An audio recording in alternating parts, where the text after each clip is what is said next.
चलिए फ्रेंड्स करते हैं आज का अपना वीडियो। आज के इस वीडियो में आपको बताऊंगा क्लास 10th के लिए मैथ्स का सैम्पल क्वेश्चन पेपर जो कि 2021 और 22 के लिए मोस्ट होने वाला है।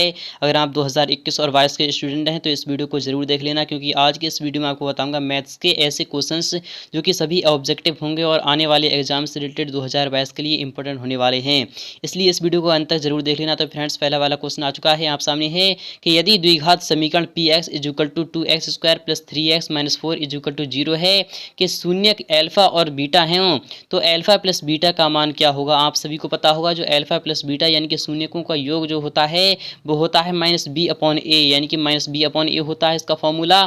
तो -b का यानी कि जो यहाँ पर निर्देश है वो कितना है, यहाँ पर माइनस यानी कि 3 आ जाएगा और बटे में आपका क्या आएगा, यानी कि a के स्थान पर आपका 2 है, यानी कि आपका -3/2, यानी कि आपका विकल्प यहाँ पर डी वाला सही हो जाएगा। इसी तरह से अगर बात करें क्वेश्चन सेकंड की, तो क्वेश्चन सेकंड भी काफ़ी महत्वपूर्ण है, हर साल फंसता है, इस बार ये पक्का फंसेगा। यहाँ पर क्या कह रहा है आपको यहाँ पर देखना होगा और समझना होगा। यहाँ पर कह रहा है यदि अल्फा तथा बीटा द्विघात समीकरण x² + x - 2 = 0 के मूल हों तो यानी कि 1/अल्फा प्लस 1/बीटा का मान क्या होगा। आपको इसका भी मान बताना होगा, यानी कि इसमें 1/अल्फा प्लस 1/बीटा का मान आपको बताना होगा। तो इसमें कौन सा ऑप्शन सही होगा, तो क्वेश्चन सेकंड का आपका सही जवाब जो होगा वो होगा ऑप्शन नंबर 1, यानी कि आपका 1/2 आपका आंसर आ जाएगा। इसी तरह से अगर बात करें क्वेश्चन थर्ड की, तो क्वेश्चन थर्ड भी काफ़ी महत्वपूर्ण है, हर साल फंसता है।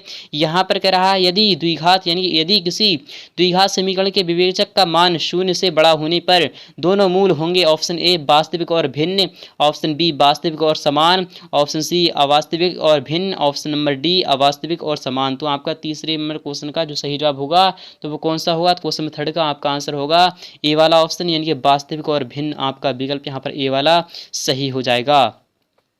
इसी तरह से अगर बात करें क्वेश्चन 4 की कि द्विघात समीकरण 3x² - 2x + 1/3 = 0 के विवेचक का मान आपको बताना है। तो यहाँ पर कितना होगा, ऑप्शन ए 0 होगा, ऑप्शन बी 1/2 होगा, ऑप्शन सी 1 होगा, ऑप्शन नंबर डी √3 होगा। तो क्वेश्चन नंबर 4 का जो सही जवाब होगा वो होगा ऑप्शन नंबर 1, यानी कि आपका 0 आंसर आ जाएगा। इसी तरह से अगर बात करें क्वेश्चन 5 की, तो क्वेश्चन 5 भी काफ़ी महत्वपूर्ण है, हर साल फंसता है। यहाँ पर कह रहा है निम्नलिखित में से कौन द्विघात समीकरण है।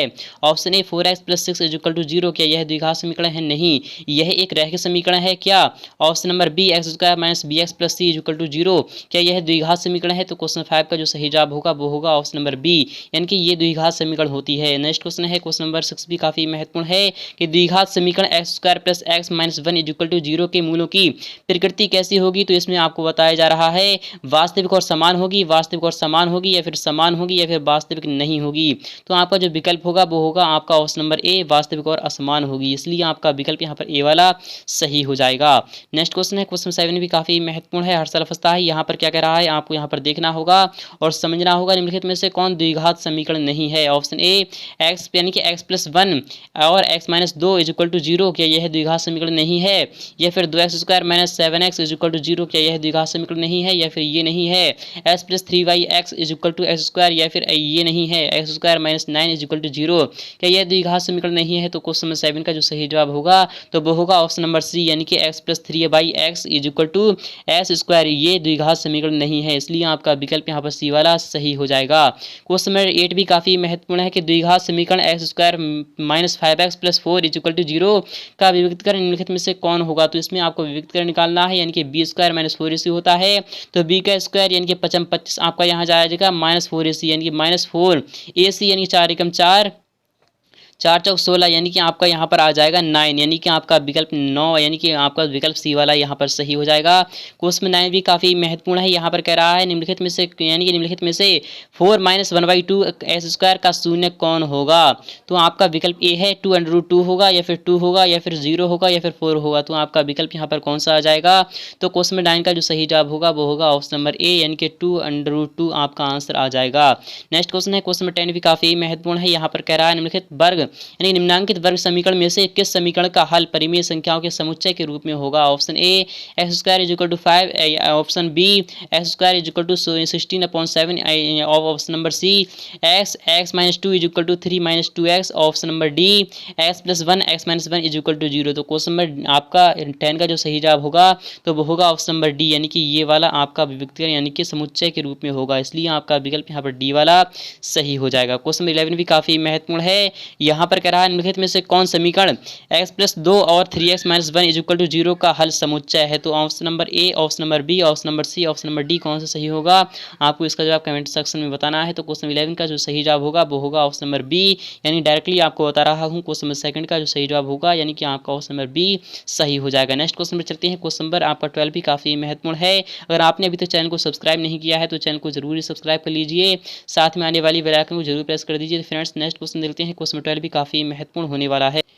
तो फ्रेंड्स आ चुका है आप सामने है क्वेश्चन नंबर 12 भी काफ़ी महत्वपूर्ण है। यहाँ पर कह रहा है निम्नांकित समुच्चय में से किसमें द्विघात समीकरण X square minus 5 is equal to 0 के मूल होंगे। ऑप्शन ए पूर्णांक संख्याएं, ऑप्शन बी परिमेय संख्याएं, ऑप्शन सी अपरिमेय संख्याएं, ऑप्शन नंबर डी प्राकृतिक संख्याएं। क्वेश्चन नंबर 12 का जो सही जवाब होगा तो वो कौन सा होगा, तो आपका विकल्प यहाँ पर सी वाला सही हो जाएगा, अपरिमेय संख्याएं। नेक्स्ट क्वेश्चन है कि द्विघात समीकरण A X square plus B X plus C is equal to 0 के मूल वास्तविक एवं समान हो तो मूल होगा, तो कौन सा होगा। क्वेश्चन नंबर 13 का आपका आंसर हो जाएगा तो वो होगा ऑप्शन नंबर सी, यानी कि माइनस बी अपॉन 2a आपका आंसर मिल जाएगा। नेक्स्ट क्वेश्चन है कि द्विघात समीकरण A X square plus B X plus C equal to 0 के मूल बराबर हो तो बी स्क्वायर यानी कि बड़ा है 4ac से, बी स्क्वायर छोटा है 4ac से, यानी कि C square is equal to 4ac होता है, B square is equal to 4ac होता है। तो आपका विकल्प यहाँ पर कौन सा आएगा, क्वेश्चन 14 का आपका आंसर आएगा तो वो आएगा बी स्क्वायर माइनस 4ac होता है, इसलिए B square is equal to 4ac आपका आंसर आ चुका है। क्वेश्चन 15 भी काफी महत्वपूर्ण होने वाला है। क्वेश्चन 15 क्या कर रहा है आपको यहाँ पर देखना होगा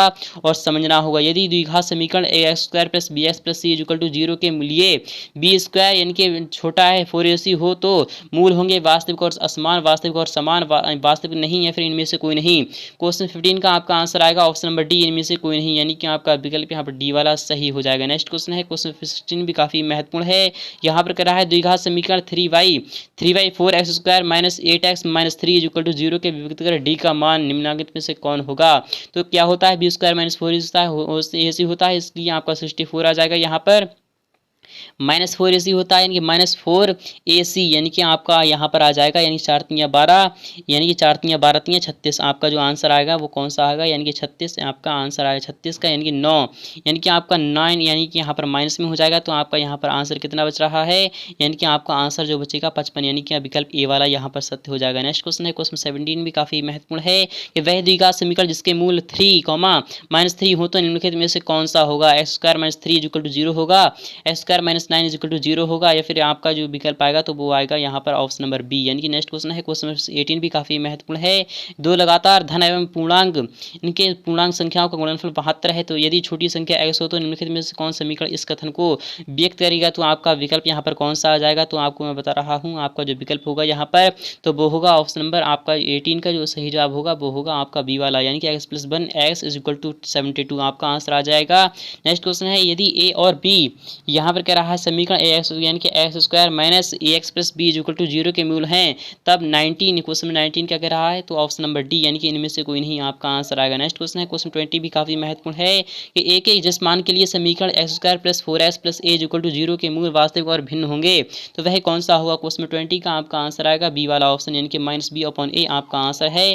क्वेश्चन 21 है द्विघात समीकरण X square plus 2x minus 3 equal to 0 के मूलों के योग का मान क्या हुआ। क्वेश्चन 21 का आपका आंसर यानी कि -2 होगा, इसलिए आपका विकल्प यहाँ पर ए वाला सही हो जाएगा। नेक्स्ट क्वेश्चन है कि द्विघात समीकरण 2x square minus 4x plus 3 equal to 0 का विवेचक क्या होगा। तो क्वेश्चन 22 का आपका आंसर क्या होगा, तो वो होगा आपका ऑप्शन नंबर सी, यानी कि -8 होगा। क्वेश्चन 23 भी काफी महत्वपूर्ण है द्विघात समीकरण X square plus 5x minus 6 equal to 0 का घात क्या होगा। तो यहाँ पर 2 दिया जा रहा है, इसलिए आपका विकल्प यहाँ पर सी वाला सही हो जाएगा। नेक्स्ट क्वेश्चन है क्वेश्चन 24 भी काफी महत्वपूर्ण है। यदि x equal to 7 plus 4y under root 3 तो x प्लस यानी 1/x का मान क्या होगा। क्वेश्चन 24 का आपका आंसर यहाँ पर हो जाएगा तो वो होगा ऑप्शन ए, यानी कि 4 आएगा। तो फ्रेंड्स मिलते हैं नेक्स्ट पार्ट में बहुत जल्द, तब तक के लिए थैंक यू।